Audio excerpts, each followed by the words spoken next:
Hey folks, this is Man once again, and welcome back to another Jean-Claude Van Damme movie review. And this time I get to the Ringo Lam film In Hell, which is in a limited edition steelbook. Really nothing to it other than it's a cool looking steelbook. Has the same features as the DVD, about 15-minute making of, and a trailer. Nice little inside. But In Hell, this is one of those films, those Jean-Claude Van Damme films where I believe it was around 2003 when this came out. I had seen this when the film came out because I went, wow, this is a different movie for Van Damme. Especially when I first saw this at the time. Been a huge fan of Van Damme films like Hard Target, Kickboxer, Death Warrant, which was a prison film. Different kind of prison film. But this was a time where he was doing Replicant with Ringo Lam, and this film with Ringo Lam. That Van Damme, since he was doing straight-to-video stuff, he wanted to do different things, wanted to grow as an actor. And I remember liking the film back in the day, same with Replicant. I think as time went on, I appreciate him even more so.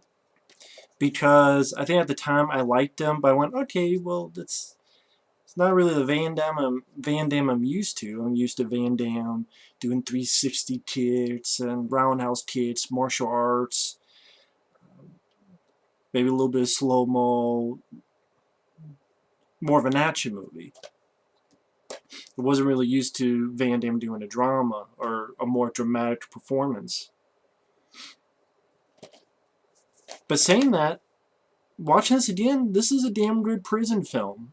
And yeah, when you get into a prison film, you're going to get those kind of cliches. You have the evil guards, the evil warden, or in this case, general, because this is in Russia, where Van Damme, he's worked at a steel mill, and his wife is attacked while he's talking to her on the phone.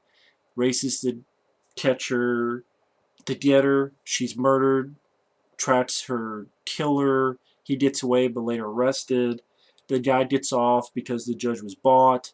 So Van Damme shoots the guy right there in the court of law, pretty much. And he gets sentenced to prison, life imprisonment in this Russian prison.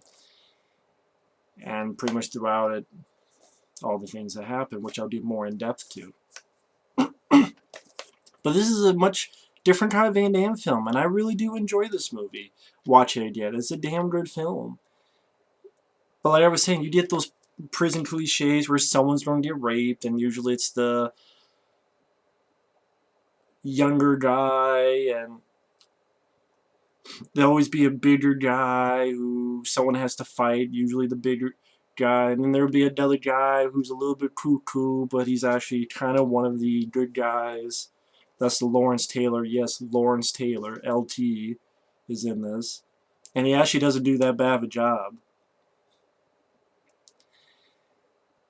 And someone, like I said, someone gets raped, and someone gets shivved, or at least tries to get shivved, and yeah, you do a lot of cliches, but that's because it's a prison. There's only so many things you're going to be able to do in a prison. So usually you don't see similar things happen in a prison setting. So that doesn't bother me too much. And there's a lot of prison movies I enjoy. Death Warrant with Van Damme, which is a different kind. It's more of an action film. I love Lockup with Stallone. The Shawshank Redemption. Prison, directed by Rennie Harlin. I would put this up there if I did a top 10 prison movies. Midnight Express. I saw that film. Good acting performances in that movie. And I thought this was well directed. I thought the prison setting was really good because it felt like a shithole. It really did feel like a hellhole. I think at one time this movie was just called Hell. But I guess they just changed it to In Hell for some reason. Maybe they thought if they called it Hell, they thought it'd be a supernatural movie. For all I know. But I thought this was a good story for Van Damme. Original? No. Good? Yes. And Van Damme showed that he could act. And he does get into fisticuffs, but It's the kind of fisticuffs that really are more brutal. It's definitely a bloody film. People splitting blood. One of Van Damme's early fights. And it's not a fighting movie. It's a drama. But when the fights happen, because the prison has these inmates fight each other and they bet on it. Van Damme actually bites the guy's neck and rips it out, and you see blood spurting from the guy's neck. Practical blood, by the way. And when he's fighting, a lot of times he's getting beat up is because it's much more of a brutal fisticuff brawler type. It's not roundhouse kicks, it's not 360 kicks. But I'd rather have this than some of the MMA stuff that I see done because of the brutality, because it's more the brawlers or the street brawler. Kind of like if John Wayne, but a much more bloody version. That kind of brawling. And, I mean, it starts out with a bang. It starts out with a fight between this big guy who has his mask on, which we'll see later on in the film, and just picking this guy up, smashing him against the window, guy dying. You have Lawrence Taylor. He's a guy who usually kills his cellmates. He even rips the tongue out of his cellmate's mouth. Then you see this one body get buried, and that's how the movie begins. So you know what kind of movie you're in by the first few minutes. And like I said, Van Damme's character's in Russia. He's working at a steel mill. His wife is murdered while he's talking to her on the phone. And Ringo Lam does know how to shoot action as well. I mean, there's a foot chase where they're both struggling, him and the guy who killed his woman in a bus, and they both smash through the windshield of the bus. Then Van Damme's on the ground, his motorcycle hits Van Damme, the guy on the motorcycle flies off. And the guy's trying to get Van Damme's trying to get the guy, but the police get him. And like I said, it goes to trial. Killer's found not guilty. And Van Damme, again, in a court of law, gets a gun, shoots the guy. Practical, pretty bloody squib, especially one on the back of the guy's head, where you see blood spurting out of his damn head. So it can be pretty decently brutal at times. It definitely deserves its R rating. And this is a really good story where it's a guy who does something that a lot of us could relate to. Justice was bought. Justice was not served. He said, fuck this, fuck you, shot him in the head, gets life in prison, in this shitty Russian jail, where the guards are assholes. They keep Van Damme's ring, his wedding ring, one of the last things that his wife had, to remember his wife, and when he doesn't understand, they smack him in the chest for asking. They treat him like shit. He gets put into the hole where there's piss running down, and his psyche is being damaged, and he's losing it. And there's this, some people I know will think this is a bit cheesy, but I don't really use that word because I hate the word cheesy. But I thought it worked for the story it was telling. And because it could be real, but you try to assume it's his imagination as well. His mind trying to work it out. Where he sees this moth, and he gets memories of his wife. And, the moth goes to his food and is like almost beckoning him to eat. And, hey, don't give up. I mean, before that, he tries to hang himself. And the rope breaks, or pretty much his shirt breaks, I should say. I mean, again, this is not the typical Van Damme stuff, which was interesting. It was interesting at the time when this film came out. It was interesting watching today. And I thought Van Damme pulled it off very well. Again, this prison is a shithole. Everywhere you look, when people say gritty, this is a film I can say is gritty. And where all the prisoners walk, there's like a big cage up above for the ceiling. All the prisoners are like people you don't want to fuck with.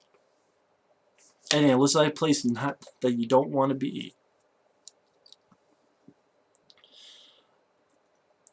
And from time to time, throughout the film, he just put back into this hole, and he hears this pounding, and a guy muffling, and Van Damme will hit the wall. And this is a theme consistent throughout, which each time he goes into that hole, he hears that moaning and that thumping, and Van Damme thumps the wall back, which leads him to get into kind of near the third act of the film.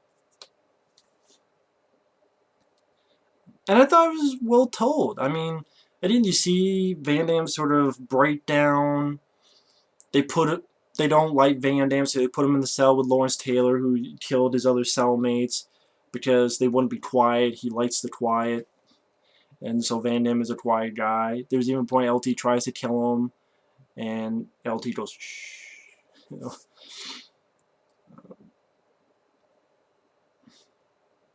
There's this other guy that Van Damme meets who's a younger guy, and of course, because he's a younger guy, I think 21, at least it says in the movie, he gets raped by, pretty much the guards put the guy in there for their main fighter to rape whenever he pleases, to have fun. And this kid tries to escape throughout the film, doesn't succeed. Then I'll get into what happens to him later. Yeah, this one guy in a wheelchair who betrays the kid, and I'll get to that as well. But you just see the downfall of Van Damme's character, where he gets... I'm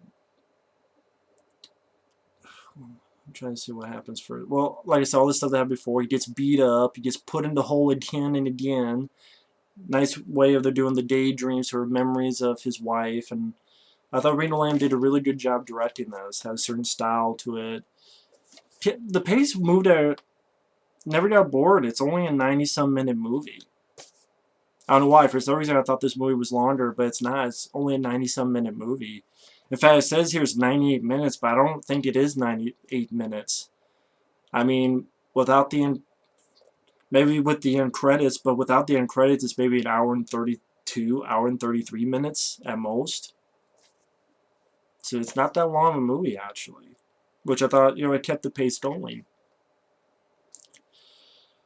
And then you just see, even he reads a book Lawrence Taylor had, and about LT talking about how, it's up to you with your own miserable life, and, hate gives you strength, even more so than love or hope. And he lets a whole beard grow out. I mean, it's not often you see Van Damme in a beard.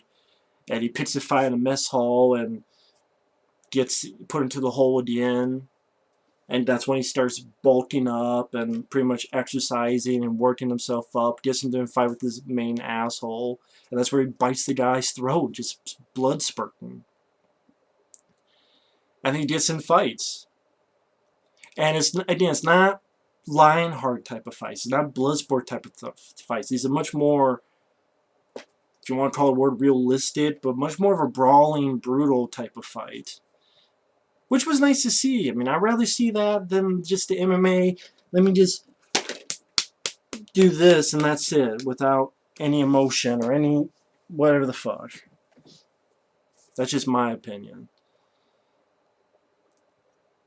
And you have an image of Van Damme just covered in blood over his mouth and chest, screaming and yelling, and people, even other prisoners, like, what the fuck? And yeah, it's nice to see Van Damme. It's a great performance. It's a performance where you see a guy, a normal guy, who loses the love of his life, and is put in a shitty prison with a lot of shitty people around him, put in the hole where, again, it's like piss running down from against the other inmates, just running down into the drain where he's at. The piss hole might as well be called. And his mental breakdown. But I don't think he's done too pretentious as well. I mean, when he's hurt and he's bulked himself up, I buy this a lot more than, say, The Dark Knight Pisses, where Christian Bale gets his back broken. I rarely see this. I think this is a better movie. Yes, I said it. I'm not taking it back. I think In Hell is a better movie than Dark Knight Pisses. Especially its fucking prison section. Doesn't have anything on movies like this, or Lockup, or Prison with Rennie Harlan directed. And him and Lawrence Taylor start getting to know each other. I mean, even after the fight, LT tells him, hey, it feels good, doesn't it? Getting more brutal fights. It even cuts his hair and gets a little bit more of a facial hair. And even LT asks, do you know who you are anymore? So again, I thought I told a good story. Michael Bailey Smith is in this. It's sort of one of the big fighters Van Damme has to fight. Michael Bailey Smith.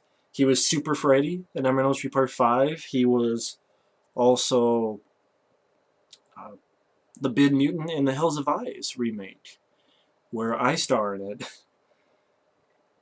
It's a sort of an inner joke between my friends that the guy in the Hills of Eyes remake, especially if you put more hair on me, but I shaved it off pretty much, shaved my hair off.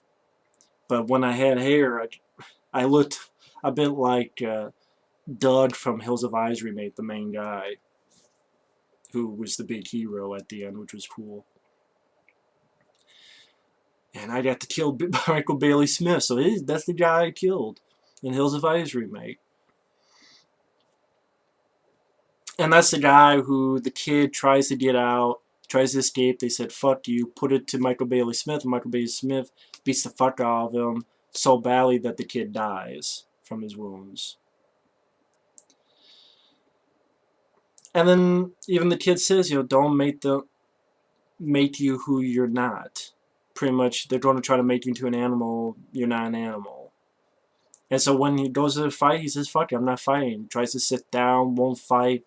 They tie him up, and again, this might be a moment that people are like, really? The ghost of his woman pops up and says some words. And okay, did you really need a ghost? No, but did you assume it's just his imagination, kind of like the moth? Like the moth, yes, it's a CGI moth, because you can't train a moth. But that I could deal more. The ghost thing, I think, was pushing a little too far. I don't think you needed it. I like the sentiment, though. I think it could just been just as done well if he had his eyes closed and we just saw in his head memories, or he has a moment and like in his memory and he's somewhere with his woman saying the same words that she says here. It just maybe because I didn't really care for the special effect as well. That's just me. That's just one of those things like, I wasn't really a big fan of that part. I mean, I like the sentiment. I like the idea. Well, maybe it's not the idea. I don't like the effect. I like the sentiment of, the old-fashioned don't give up. I like that. Hope. I'm a pessimistic, cynical guy, but I also believe in hope as well. What can I say? And of course the guard's like, oh, we can't kill him. He'll be a martyr. What do we do? And LT, his character is an interesting character. He had a little bit hint of what his backstory happened to be. The wheelchair guy who had fucked over the kid, which resulted in the kid getting captured and thus getting beat up and killed. So LT actually lights the guy on fire. Practical fire effect. Well done job on the stuntman who took that effect. Because of what Van Damme's doing, everyone else unite and say, well, we're not going to fight either. That pisses everyone off. And pretty much they go, well, fuck it, we'll throw this guy with the mask on there. Okay, well, I think that it was Milos or Milos. Van Damme recognizes who it is, and he actually does the pounding, and the big guy actually recognizes it and starts pounding as well. Like, that's the guy who was near me all that time. I just in the idea of the guy was maybe really lonely, and so the fact that there was someone there who always pounded when he pounded gave him some comfort. I don't know, it was a guy who never really talked, just mumbled, and always wore a mask that they sort of threw in there. And the guy actually helps Van Damme out, and he gets shot a lot, but throws guards at a door, and the door breaks open, and other people come out, and a riot starts, and even the big guy gets killed. Riot doesn't last too long, and then LT pretty much has a plan of how they can get out of there. Which is kind of weird because it almost seems it's kind of different, which is interesting, but almost a little anticlimactic because usually, typically, when you have a riot, that's where it leads to the escape and the end of the movie. But the riot happens, and then it stops, And then LT talks about how they're on lockdown for 2 weeks, and LT says, I know a way you can get out. You gotta do one more fight. And I go, well, it's just not the usual thing. Usually you do one more fight, and then LT would do something, or some character would do something, that would result in this big riot, and then you would escape within the riot. Which maybe that was the thinking, to go against the grain on that, because usually the riot is what ends the movie. But it's a riot, then it stops, and then you keep going. It's just, okay, that's kind of weird. But yeah, maybe he was trying to do that to be different. It was a little bit interesting. And Van Damme fights Michael Bailey Smith and beats the fuck out of him. Even gets the guy to stab his boss. Beats the fuck out of him. Wins the fight. LT's able to sneak off because the guards are going to take Van Damme away and kill him. LT fucks up some of the guards as well as Van Damme. Van Damme has a nice moment where the lead asshole guard dabs him and drops this car onto the guy's legs and gets his wedding ring back. The LT pretty much tells him to get out of here, pretty much dress up in his general's uniform, and he just drives off, and Van Damme is free. And LT goes up to the general, and you get the idea he ripped out the general's tongue as well, just kills the general. And Van Damme's free. I just really like this film. I really like it. I didn't get bored. I really got into the story. I thought Van Damme really did a wonderful job in the flick. It is a brutal, bloody film. Person gets his throat slit, so Van Damme bites a guy's throat out. A little bits. Lawrence Taylor, I thought, did a good job, actually. He's kind of a low, I don't know if I want to say weird or quirky or interesting character. The supporting cast did fine for what they had to do. Nice to see Michael Bailey Smith in there. Ringo Lam, I thought, did a really good job directing. I thought they picked a great location for the prison because it looked like a place you would not want to be. And Van Damme's sort of inner struggle, psyche going here like this, I thought was well done. I mean, I would say Lock Up is my favorite with Stallone. That's my all-time favorite, dealing with a prison. And I really like The Shawshank Redemption and Prison with Rennie Harlan. But I would still put this up there. I mean, technically I would say I like Death Warrant more, but because, you know me, I'm just more of a fan of action and horror films. Those are the two genres I love the most. But that still doesn't mean I don't like dramas. And this is one of them. This is really a drama. You can't really call it an action film. There's action in it, but it's more of a dramatic film. I thought a very well done one. Made me feel something. Again, Van Damme did a good job with it. Ringo Lam did a good job directing. And overall, still a very solid film. Very solid flick. And that's In Hell. I think it's a 6.2 on IMDb, which is a respectable rating. And overall, I mean, granted, like I know I'm repeating myself, but Death Warrant is, I like that more because it's just more my kind of action. It's an action movie. It's a Van Damme action movie, fisticuffs, roundhouse kicks. Those are just more of the kind of movies I enjoy, but this is still a very solid effort from Van Damme. And this is what I'm talking about. When you compare films Van Damme were doing at this time, like this, to compare to Steven Seagal's flicks, the direct-to-video films Steven Seagal were doing had nothing compared to Replicant, which I enjoyed, Wake of Death, which I really enjoyed, this film, which I enjoyed, other films, which I'll get to, The Shepherd Border Patrol, and even this next one I'll talk about. This is actually a pretty decent film. I actually liked it.